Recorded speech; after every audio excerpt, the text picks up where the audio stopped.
What started as an imaginary assistant and grew into an alter ego named Sloan is now So Sloan, a platform to curate real advice over algorithms, built to help you lead the life you want across entrepreneurship, relationships, navigating realities, and perseverance. The right advice doesn't get you back on track, it leads you to the best path because everyone needs a friend who is just so Sloan. We're so excited to have April Gargiulo on the podcast today. So, April, thanks so much for coming out to share your story. April is the founder of the beloved skincare brand Vintner's Daughter. So, April, thanks so much for coming out. Share Thanks your for story. having me. I feel like the hardest part for you is over, seeing my last name. I'm glad I was able to do it. I know it's You did always it. tricky. Everyone's name is tricky. You Beautiful did it. name. It was perfect. Well, April, we always like to go back to your origin story. How did you get started? I know you don't have a typical path within the skincare industry. So how did you not only start the line, but what were you doing before Vintner's Daughter? I'd done a lot of like lots of past lives from design world in New York City, but directly before I was doing all the sales and marketing for my family's winery in Napa. And how that kind of it seems like a weird transition between beauty and wine. I get that, especially because it's not like I'm building a skincare company on like grape seed something. It was really a kind of a philosophical bridge that I'm going to try to draw here. Winemaking, fine winemaking, the community of Napa Valley, certainly my family, is very much focused on quality and craftsmanship. And you don't cut corners, you don't take shortcuts to make the very finest of something. And so that was how I thought you make the best of something. That was what I thought. I don't know. Obviously, I would never have said it like this, but I thought that's what luxury was. And I always had skin stuff. I've always had cystic acne and pigmentation. And then, as you get older, and was using what I thought were the best products. Cause to be just really honest, I'm sure I picked them out because they were the most expensive. And as embarrassing as that is to say, because beauty is kind of a black box in that way, It is. right? I think fashion's not as much because you can see the stitching, you can understand the quality of the material. It's a far more kind of, you can understand it. Beauty is literally like, this black box inside a very fancy, expensive packaging. And so And I especially was, skincare too. It could take yeah, years to see a difference versus with a jacket, you put it on immediately and you say, does it exactly. look good or not? And even Right. lipstick, does it look good or not? Exactly. Exactly. And you can feel it, right? You can understand the tailoring. You understand the quality of what you're talking about. And so really the only way to understand, and it's not accurate for me, at least, I was like, oh, it's expensive. It must be good. And so I started looking at the ingredients and the formulas and the fabrications of all the products I was using and was shocked at how low quality and cheap and like basically poorly made they were. And started to think about what would it look like if I made a skincare or if I made skincare on the same philosophical foundations as the winemaking world I was coming from. What if I cut no corners? What if I took no shortcuts? What if I just cared completely about quality and craftsmanship and just being meticulous and precise? What would that look like? Yeah. And then so you started Vintner's Daughter with one product, correct? And you had one product for 5 years. Yeah. I mean, So still today, it's insane that we have only three products in 13 years, and so that's a which is, big so for people that know about the beauty industry and don't know about the beauty industry, whether you're working with an investor who's all about build the line, have more yeah. SKUs, or you're working with a Well, retailer right. and they're constantly saying innovation, innovation, whether you're coming out with limited edition packaging or a travel size or expanding that line from makeup into skincare, skincare into makeup, or now into personal care. To have 3 products and especially to have 1 product to launch for that many years, that is incredibly like a differentiated path. It's really unique. So how did you land? Did it come from that craftsmanship moment of I want to make one product and one product well? Yeah. I mean, listen, some people will call it radical. Some people will call it naive. I've been called both. And to be honest, it's probably half and half. Ironically, I'm not the person who likes to like hang out in the bathroom and do 25 steps. Like it's just not my deal. Love it for people who that is part of their wellness and self-care. It's not me. And especially, I mean, it still exists today, but it was kind of the formative years of this idea of like a 12-step program and a 12-step skincare program. And again, no way I was going to do it. I was a new mom. Like I just, nothing I was interested in. And I didn't have skin that I could put, I don't know, coconut oil on and be good or whatever. Like it I just, know the that was not feeling. what I was dealing with. And so I said, okay, I want the fewest steps possible with with the most results. And so that was really how active botanical serum was developed as your moisture step. Okay, I'm going to have one moisture step. Like I needed to do everything. And Mhm. then active treatment essence, your hydration step. Okay, this is my one hydration step. I need it to be so much more. And then even cleansing, which I think for so many is sort of the idea is it's a throwaway step. And so for me, I was like, okay, no, no, no. How do we make cleansing a treatment step? How do Yes. we actually turn the active cleansing into a treatment step? So it's always this idea of um, how do we do way more with fewer? Mhm. And I'm super disciplined about it. I mean, and I don't have investors, so I don't have any on purpose. I don't have anybody kind of breathing down my back to, I mean, my favorite word that you said, to innovate. And I Yes. just put that in quotations because it's Right. it's just not even applicable because it's never innovation. It's just new. Exactly, it's just, like, kind of like changing labels or using different Yes, buzzwords, and I think there's literally. smoke and mirrors within the beauty industry, and Mhm. whether you're a makeup artist or an esthetician, a dermatologist, plastic surgeon, anything, right? I think everyone has their own different opinion on, like, what's good and what's wrong, but we are seeing this movement right now of minimizing your skincare. I mean, there's a couple things. I think 1, people are realizing they don't need 20 steps to have glowing skin. 2, people have less time now more than ever.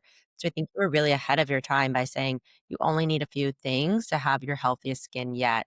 So looking back to when you started your brand, you're coming out with one product. You're saying, I'm coming from this world of craftsmanship. And you, like you said earlier, I have many lives and you're in the winemaking industry and you're really looking at the ingredients and the slow process. How did you market that to the beauty, to the skincare industry? And what was everyone's reaction at first? Were Mm. they saying, this is something like he's on to something, like, let's look to see what April is doing, or people were saying, "Oh, this is never gonna work, it was shot down." Like, what were the first thing? It was more the last part of what you just said. I mean, there's a lot of different steps of it. So, I had developed this kind of part of the formula, which is what we call our phytoradiance infusion. It's at the heart of every formula. It's that piece that really is what is the bridge between that world of winemaking, of quality, of craftsmanship, of never cutting corners, and Vintner's Daughter. And so it takes 3 weeks, it takes 21 days. We start with whole plants. No one does this. And, How for did you even me, do the manufacturing part of it and, well, like, this is finding what I was just everything yeah, from the bottle and how it's housed and protected to the yeah. ingredients and sourcing and putting everything Every single piece of that was hard. Every single piece of that was hard because no one had ever done it. Ugh. Every bit of that was hard. And this was where the, like, the naivete and the, like, I don't know, reckless is not the right word, but Like, some piece of it, like, I don't, like, this is what I have to do, and I'm gonna figure out how to get there. Right. Okay. So most skincare, and by most I mean like 99.9, is made with like jars off a shelf, like synthetic powders, or even if it is made from a natural product, it's all powdered, processed, and you pour it in, you mix it up, and it gets poured into the final bottle. Like, I don't know, 3 or 4 hours later. 21 days, right? 21 days. And then we go through months of sourcing with the farmers that we work with around the world. There's a lot that goes into this. And so, number one, trying to find somebody who it's really precise and wasn't something I could like do in my kitchen or anything. So I needed a real operation, a lab to do it. That was number one. It was really hard to get somebody to work with me who kind of believed in what we were doing. And I would like show up at their door often with, "Hey, you ready yet? Hey, wow, it's good me for you. again." So anyway, I think we're all there. Everyone's happy on that count. And then so then I have this product, and it's like the best product ever, and everyone I give it to is just like loving it. And I have, oh, this is a crack up. So I had a Hotmail account, and I sent out a Hotmail email to like 100 people that I had known through my life, and that was the start. That was the launch of Vintner's Daughter, Wow. and people would buy through PayPal. And so it started off as like, now we would call it DTC, but that, I mean, it This wasn't was, like, like the the original buzzword. DTC, and It what wasn't like the around what buzzword. year is this? The Hotmail, PayPal? 2013. And then I started to call a couple retailers. And I was very quickly told that one SKU was not how anyone did it. And they don't know how to talk about a single SKU. They don't know how to merchandise a single SKU. Like, it is It is like And they are then not. probably within a few years later, they're coming knocking on your door saying, "Can I carry your serum?" Well, I mean, yes, we got there, which was really nice. And but I was also, I'm like lucky to be in a mindset with most things. Like if I hear a no, it's like a not yet. Mm. So I just kept thinking, okay, you don't see the vision yet. I'll come back. It's all good. But yeah, no, I mean, we have an incredible group of stockist partners, like incredible group of stockist partners. And yes, I was told by several, like, hey, come back when you've got 5 more products. Come back when you have 10 more products. And you know what? You clearly already have your hero product. So like you don't even have to worry about the others. Just like slap on a label on some, white label it, which is But what. you're saying, "I wanna take a different approach, and I want my customers to trust me, and I want them to say, 'I formulated the product this way, and I went through a product development process on top of how it's manufactured over and over again for each individual bottle to be the best there is,' because this is our skin at the end of the day. Mhm, This is not just something this is our largest organ. It's protecting our bodies, mhm, and we also wanna look and feel our best. I think you're taking this whole new approach that I think what, Goop says, right, is, I was reading an article saying Goop called it the little black bottle that shook the beauty industry, and I think it really shook it from a business angle as well as from a skincare angle, a for consumer. sure. I mean, they're you can't separate them, right? Because it was the skin perspective that shook the business piece of it, right? Because we're skin first. I always say, like, we are a skin first company in the same way that you need oxygen to live. It's not why you live. Like, we need revenue and all that to live, but it's not why we exist. We exist for skin. And so I created this formula that just was able, because we started with whole plants, that was able to connect with the skin at a completely different level, and a single formula at the time that was really able to have this incredible impact on skin. And yeah, from a business perspective, kind of changed the game for so many in the beauty industry, because it opened their eyes to this idea of, oh wait, maybe I don't have to launch with 25 products. Interestingly, it still happens. It's still pretty Yeah. much what happens with everyone. And if they launch with one or two, quickly 20 come in succession. It's really hard to be disciplined about that kind of stuff. It is, and I think, like, being an entrepreneur too, something I would love to pick your brain about is being an entrepreneur means you think for yourself and you're not there to replicate or emulate something. You're there to say, either there's a problem and I wanna solve it for a consumer sector, or I wanna solve a problem for myself and build a business around it, or what do you think is going to be the white space and how can we fill it in? And then you just have these horse blinders, for a lack of better Mhm. term, of saying, "How do I continue forward with maybe I'm getting the no's, but to you, it's a not yet." I love that advice, and just keep powering through. And you're also gonna go through these ups and downs and, like, peaks and valleys, and people no one is for everyone, no product is for everyone, so you have to find your product market fit. So, how do you take the mindset of an entrepreneur and say, "I know this is best for me and for my consumer market, and I'm gonna power through even when you're getting those no's," and it might be hard to find that one ingredient, or maybe something happens with manufacturing, or it could be from how am I transitioning from PayPal into a direct to consumer e-commerce site. There's so much you have to handle. How are you doing Shopify that? was the greatest thing that ever happened, by the way. That was like, God, Shopify is amazing. Listen, here's the thing. As you know, it comes at you every day. Like something comes every day that's going to challenge who you want the company to be, who you think your customer is, what you think is the next move. And there's a lot of shiny, bright objects out there, and a lot of people saying, you should do this or you should do that. Da, da. And I think you have to constantly be checking in on it.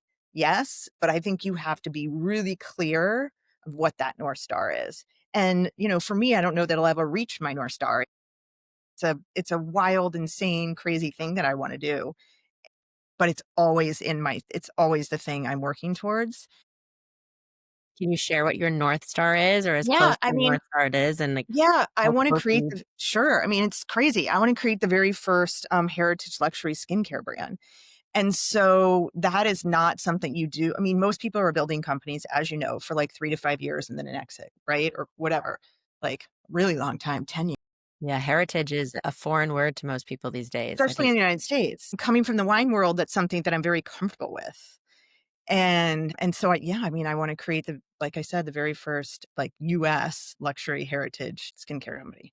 That's incredible. I True think right luxury. now we hear when we look at fashion, we think of a heritage and who's lasted the test of time, whether it's the Chanel and the Dior's and the Gucci's, then we think of fast fashion. And within beauty, like you said, yes, there's a lot that companies aren't necessarily built to last. Maybe they're built to get acquired or they're built to become an innovation within a larger conglomerate.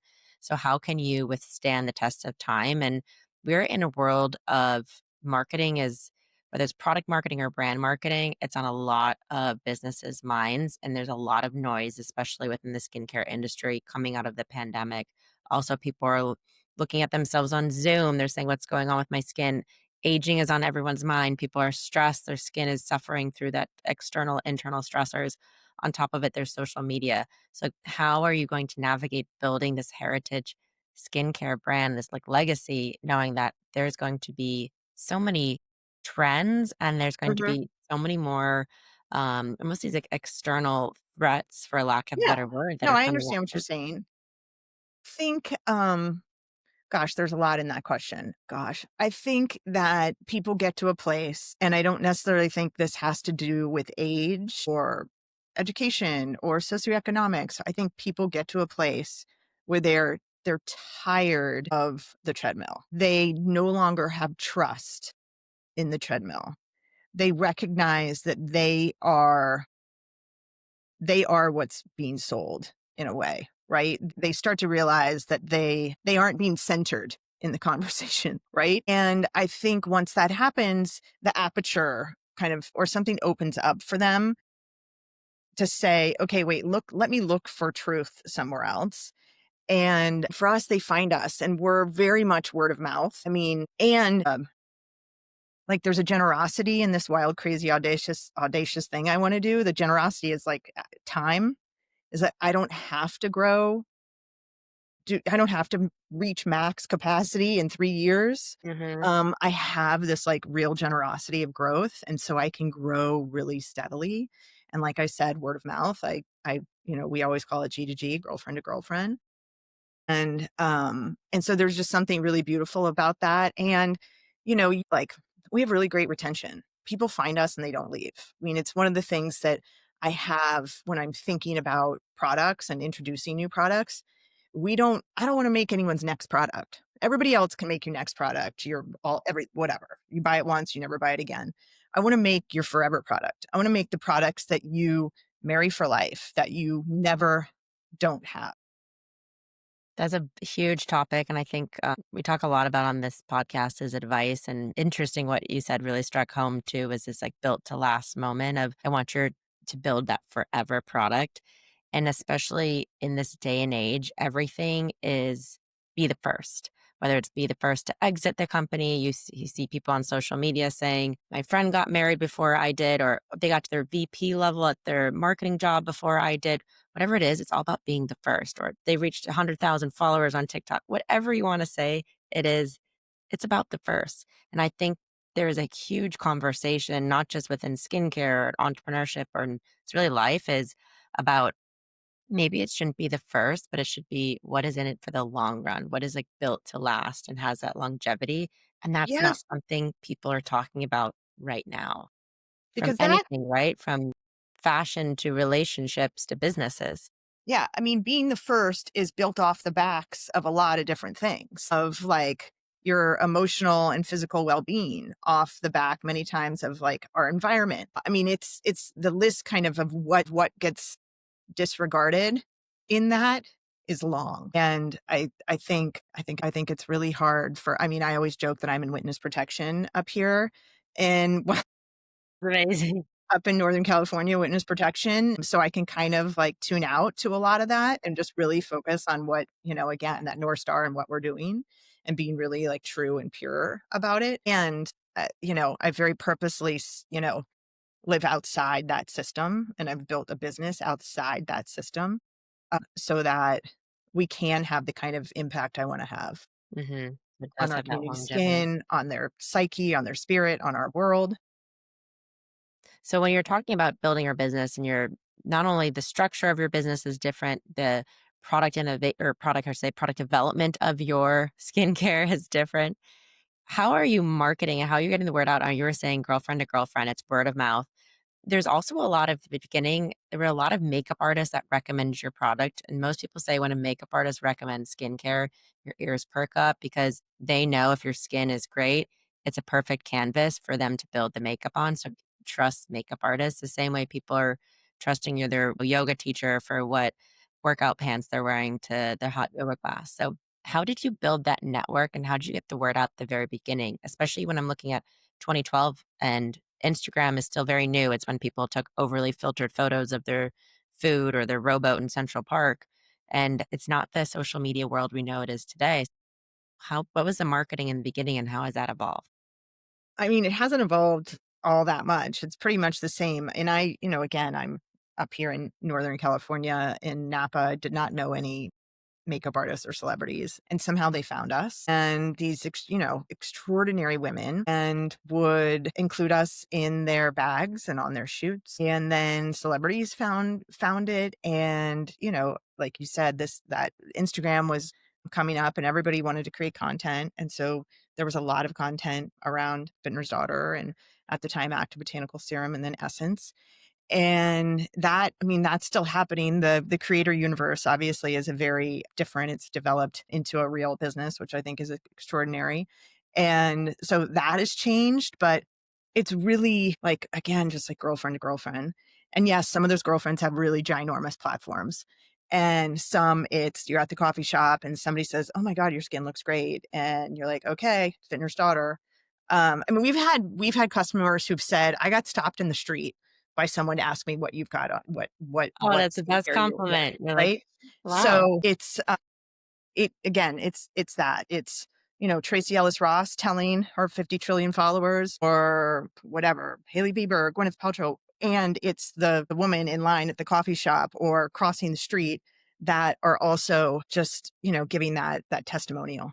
It speaks for itself. And I think that's when we're getting back into this world of product marketing where people are saying when it does work, when it's this efficacious product and you can see these results, people want to share it and people want other people to feel good as well and have their best skin. So that's a nod to your brand, your product, and the product development process of building something great that people want to talk and want to share. It's huge. So we get into this podcast, a huge piece is advice. And so a lot of people will say, this is the advice that I was gifted. Why do I want to share it? Or this is advice that I've thought of on my own, and these are my words to live by. So, April, what advice helps you get through? Is it personal, professional, building the company, entrepreneurship, the skincare world, Yeah. marketing, anything? And what advice do you want to share? I think this might be particular. Well, I'll just say it's particular to me. I think it took time for me to develop an innate trust in myself and what I brought to the table, especially as we grew and it became I had never had that experience before at that size company or in that position. And but to get to the place where I was like, "Actually, you know what? No, this is where I am. This is where I need to be." And to have that trust in myself, I think was something that I had to kind of learn the hard way, I think. I also think team is everything. I mean, I'm obviously not the first person to say that, but team is everything. I have an incredible team. I feel really grateful, and that just makes everything you want to accomplish, you just the answer is better and you get there faster. So if an entrepreneur came to you and they're starting a business, maybe they're early on in their career, they're making a big pivot, what advice would you give to them and why? And like, how can you help them, for example, build that great team? What are the resources? What is the knowledge to help them get there? I mean, I number one, obviously, I'd say get really clear on what you want and be like really brutally honest about this, like really brutally honest about what you want. And then, create the structure around you that's going to get you there from, everything. I don't even know from your platforms to your financing to your team, and think about all the stages in that. And again, like just be brutally honest about what you really want out of it. And I think that's what comes down to that North Star too. It's that you're not going to get there overnight. You're not going to get there maybe in 5 years, but if you're inching towards that, and maybe you'll never get there, but at least it's Right. getting you in the direction of what you want to go. Yep. I mean, that's the deal. It's casting the light. It's out there. It's like you can see it. Even in the darkness, you can see it. Like so that's the reason why you kind of always have to have it in your sights for me. And with that, it's too, it's about we're always evolving and there's external factors. Maybe we as individuals are evolving. It's the people that we're surrounded with. That's where we're located. So, April, looking back at your younger self, maybe it was your 15-year-old self, your 20-year-old self. Do you imagine April today being an entrepreneur in the skincare industry? Is this something so different than you imagined your life? Or Mm, is it really there is like this coinciding with I was actually on that trajectory in a way maybe I only subconsciously knew? I mean, I've always been, like, thinking up businesses, like, even when yeah, I mean, I was the kid making stuff and selling it on the street as a I kid, love it. right? So, I mean, it Always was, been like, in you. only a matter of time between before all of my, like, everything like design and just skin issues and wine and all kinda came together. Yeah, I mean, no, at 15, would I said, "You're gonna have a skincare company," no, but, like, does it surprise me? No. Does it surprise any of my friends? Absolutely not. It's always been in you with like some vertical or not within the world of business. It's been inside of you and it's waiting to come out. I love that. So when you're looking at what's next and what's to come, how do you follow your gut instinct in making decisions too? I think we're in a world where everyone's constantly looking for advice, whether it's how do I know to stay at my job this long, or should I leave and start a business, or even just personal. I think there's a lot of pressures on people. So how do you look at your gut instinct? Do you have a gut instinct? Is that something you follow? And how do you like kind of like inch forward each day and know you're making the right decisions? I think everyone has it. I think it is something to be in tune with.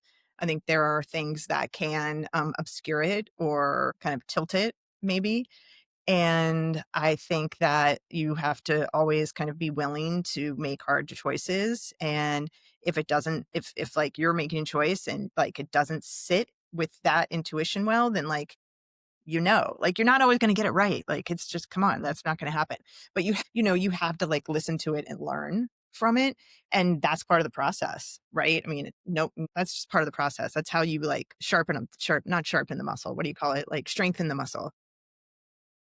And in the world of which AI, there's some people that will come on, they'll share everything they're using within AI to build their business market. Some people say, I'm not using AI. Some people are afraid of it. Some people love it. What is your take on AI? How do you think, are you using it? You don't even have to share about how you're using it. Or how do you think it's going to change the industry, like beauty and personal care and wellness as a whole? Yeah, I mean, listen, we use it as a tool, right? Like, we think of it as, like, Canva Mm. or I don't know, like, it's a tool, and I think people will use it for everything you can possibly imagine. I mean, it's still so nascent and just the power of it grows every single minute, and so it's really exciting to see what's gonna happen, and at the same time, I think me creating product the way we do, that's so in the same way that, like, AI is probably never gonna be able to build how do I say this? I mean, I as soon as I say this, it'll do it next week, but, like, you know I what I know what you mean? mean, though. I mean, I just okay, how do I say this? Like, Well, this is a key topic though, is because even though you have what's going on in the world is everyone's talking about AI for marketing, AI for product development, AI for their operations, the cash flow. And then you're here taking not only the industry by storm over, 12 plus years ago, but you're also saying, and correct me if I'm wrong, we slowly build these products so that they are the best. And this is why people's skin looks incredible that people want to come up to them and say, what are you using on your face? Is because it's not a 30-second PD process. I mean, not only is it's there no part like, we have a poster in our office that says, "We move at the speed of quality." And that is there is a truth to that, right? And it is why the very finest craftsmen it takes the time it takes. You can't speed quality. It just is what it is. And so I think about it on our with our bodies. Yes, we can use every sophisticated technology tool to create a meal replacement bar. It's got everything we need in it, every nutrient, every all the things. It's never going to replace a beautifully sourced, grown, prepared plate of whole food. And that's the same, like you said at the beginning, our skin is our biggest organ. The idea that you would give it a meal replacement bar, even as a super sophisticated, like, perfectly designed one and expect it to be its best is absurd. Especially over time. In the same way that you can't just eat kale once, and you're healthy for the rest of your life. So true. It's really about being consistent, right? And the iterative, compounded results that happen as you eat well, as you treat your body well. It's the same with our skin. So yes, you put our products on and you're like, I'm a glowing goddess, all the things. but it's really about the consistency and being A able to day in and day deliver all out. those beautiful whole plant nutrients in these most optimal ratios that allows your skin to be its best self.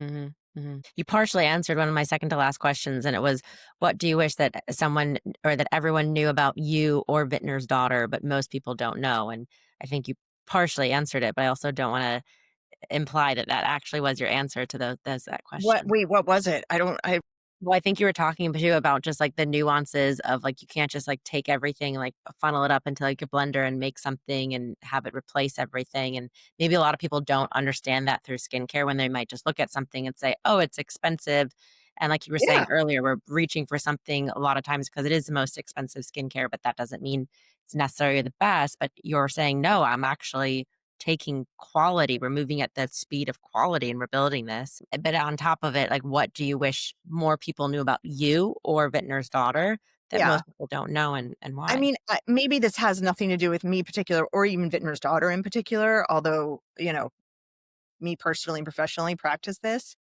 I think recognizing that, and I watched the light bulbs go off, like women, people who really care about what they put in their bodies, like understand deeply that whole foods, organic, whole foods, nutrient dense foods are going to be what's best for their bodies. But at the same time, are putting, and they're paying a lot of money for it, don't get me wrong, but are putting like completely synthetic, processed, might be $800 cream on their skin, expecting it to um, have this impact. And and in the same way that that maybe Whole Foods would on their in their bodies. And it's just like it's just not gonna happen.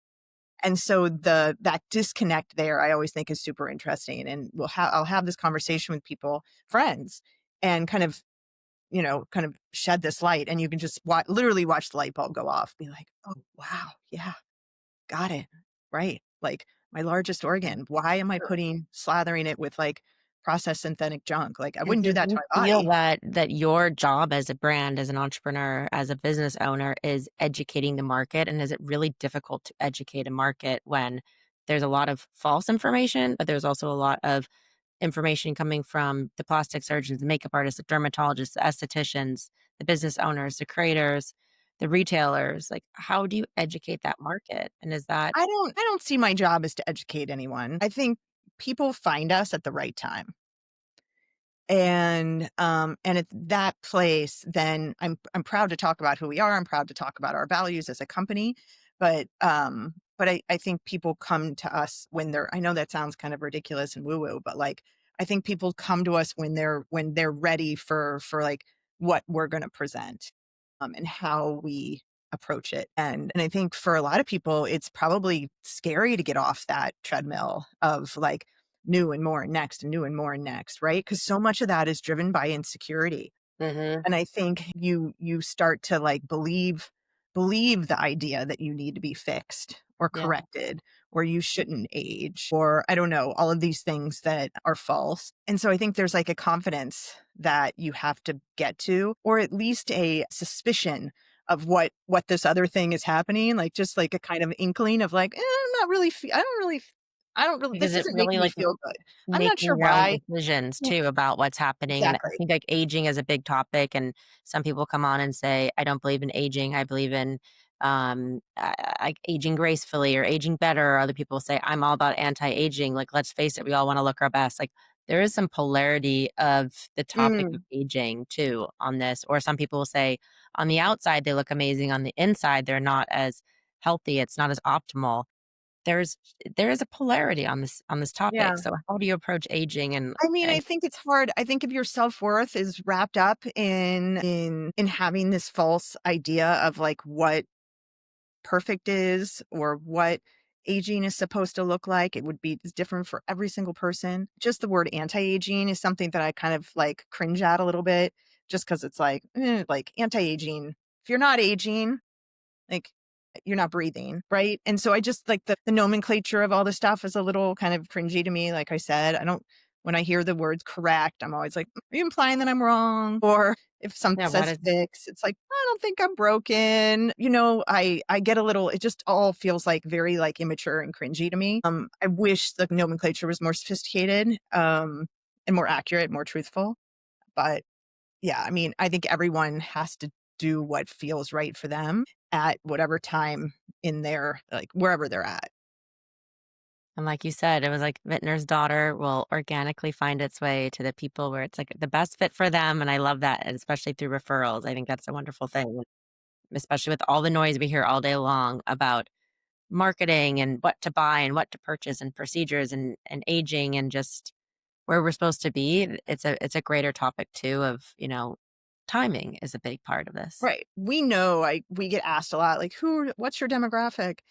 And our age, we don't even have a demographic really for age. It's so wide, and it's not just the coasts or education or what have you. I mean, it's mostly women, that's clear. But what I know is like our community is the most discerning women. Like the most discerning women. And that doesn't mean, like I said, it doesn't mean that they're the most wealthy women by any means. It means that like they know they're discerning. They know fact from fiction. They have values. The things that they bring into their life matter. And the Like research and integrity the matters to trust them. them.